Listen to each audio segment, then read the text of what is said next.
सभी को प्रणाम। मैं निदा कक्षा 12 से। 19वीं सदी में भारत के इतिहास काल में एक घोरतम अंधकारमय युग था।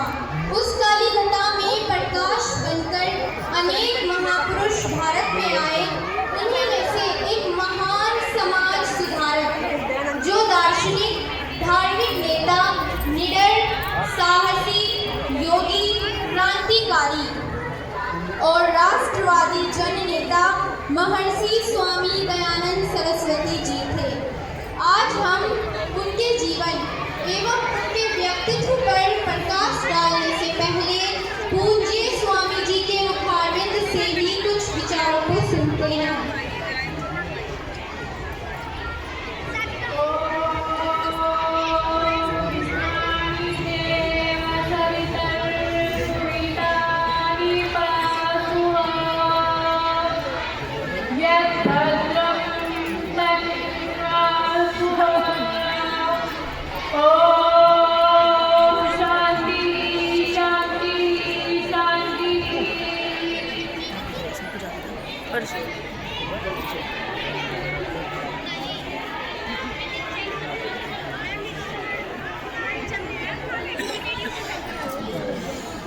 मेरे प्यारे देशवासियों, वह व्यक्ति ही अच्छा और बुद्धिमान होता है जो हमेशा सत्य बोलता है, धर्म के अनुसार कार्य करता है और दूसरों को उत्तम और प्रसन्न करने का प्रयास करता है। भारत के महापुरुषों में अग्रणी स्वामी दयानंद सरस्वती जी, जिनके विचारों से प्रभावित करोड़ों जन स्वतंत्रता आंदोलन व राष्ट्रीय उत्थान के लिए तत्पर हुए। उन्हीं स्वामी दयानंद सरस्वती जी का जन्म 12 फरवरी 1824 ईस्वी को गुजरात के काठियावाड़ जिले के लंकारा नामक ग्राम में एक समृद्ध ब्राह्मण कुल में हुआ था। उनके पिता का नाम कृष्ण तिवारी, माता अमृताबाई और बचपन का नाम मूल शंकर तिवारी था। बचपन में महाशिवरात्रि की एक घटना से उनके मन में कैवल्य के भाव उत्पन्न हुए और फिर वे सच्चे शिव की खोज में अपना घर-बार त्याग कर निकल पड़े। प्रस्तुत है उसी घटना का एक दृश्य।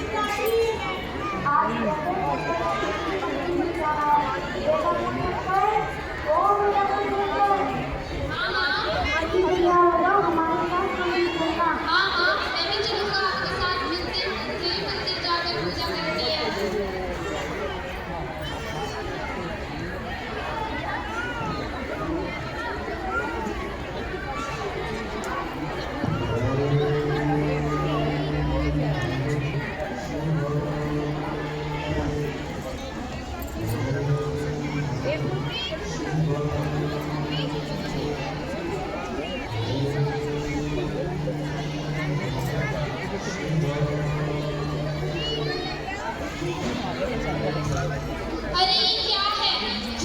उड़ती स्वयं में चढ़ाई प्रशांत की रक्षा नहीं कर सकती, वह पूरे संसार की रक्षा कैसे करेगी? मैं जा रहा हूँ यहाँ से।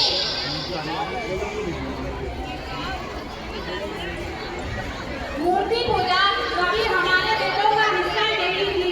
भगवान का कोई आकार या रूप नहीं है। मंत्री प्रकृति के अनुसार मूर्ति पूजा करना गलत है और यह पागल को बढ़ावा देता है, क्योंकि ईश्वर सच्चिदानंद स्वरूप, निराकार, सर्वशक्तिमान, सर्वव्यापक, पवित्र और सृष्टि करता है और उसी की उपासना करने योग्य है। इस प्रकार कई वर्षों तक सच्चे शिव की खोज करते हुए संत महात्माओं से मिलकर उन्होंने योग आदि की शिक्षा दीक्षा ली।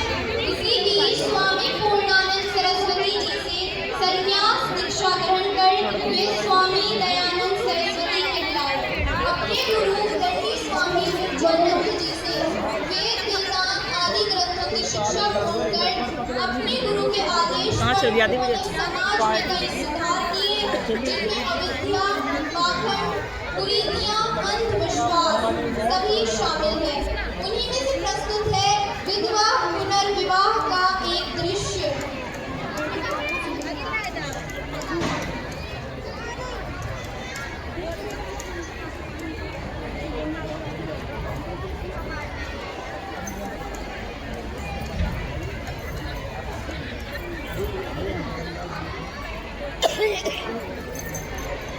हे भगवान, सुबह सुबह किसकी कल देख ली। हाँ दीदी सही कह रही हो, आज का पूरा ही दिन खराब जाएगा। राम राम राम राम। हे प्रभु, आप दोनों की विधवा में पहचान हो गए, मेरी तो पूजा ही नहीं हो गई। अब दोबारा घर जाकर स्नान करना पड़ेगा। आ गई तू लक्ष्मी, पहले मेरी कीर्ति को तो खा गई, अब क्या हमें दिखाई दी। अब तक तुम्हारी छोटी बेटी हो गई है।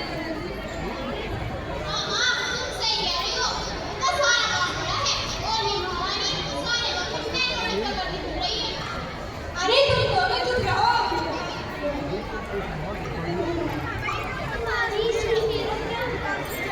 चल निकल मेरे घर से, निकल जा, दफा हो जा यहाँ से। ये सब क्या हो रहा है? भगवान द्वारा लिखे लेखा दोष आप सब इस लड़के पर क्यों थोप रहे हैं? इसका अभी पूरा जीवन बचा है, इसे इसकी जिंदगी जीने का पूरा अधिकार है। तो क्या इसको लाश की दुकान खाने करोगे? हाँ, क्यों नहीं? जिस प्रकार एक विदुर पुरुष को फिर से विवाह करने का अधिकार है, तो इस महिला को क्यों नहीं? हमारे वैदिक धर्म ने विधवा पुनर्विवाह वर्जित नहीं किया है, बल्कि इसे प्रोत्साहित कर नारी जीवन को उन्नत व सशक्त बनाया है। इसे इसकी जिंदगी जीने का अधिकार दो। मुझे तो इन महात्मा जी की बात सही लगती है। हाँ, आप सही कह रहे हो, हमें इनके विचारों को अपना दो, अपनी सोच को भी छोड़ो। अरे अच्छा है, देर आए तो रुस्त आए, इस बहू का घर बन जाएगा और बेचारी का भला हो जाएगा। हाँ दीदी सही कह रहे हो, चलो शादी की तैयारी करते हैं।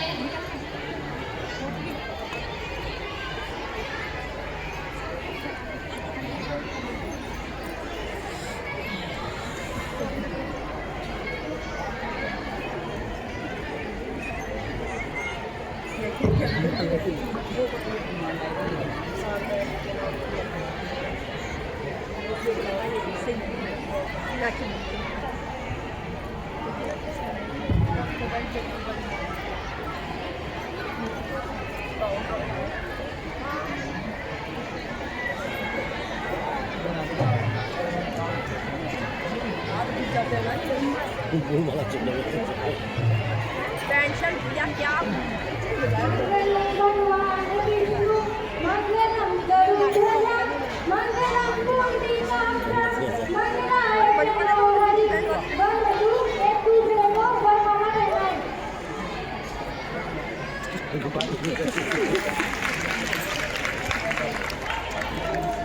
Oh,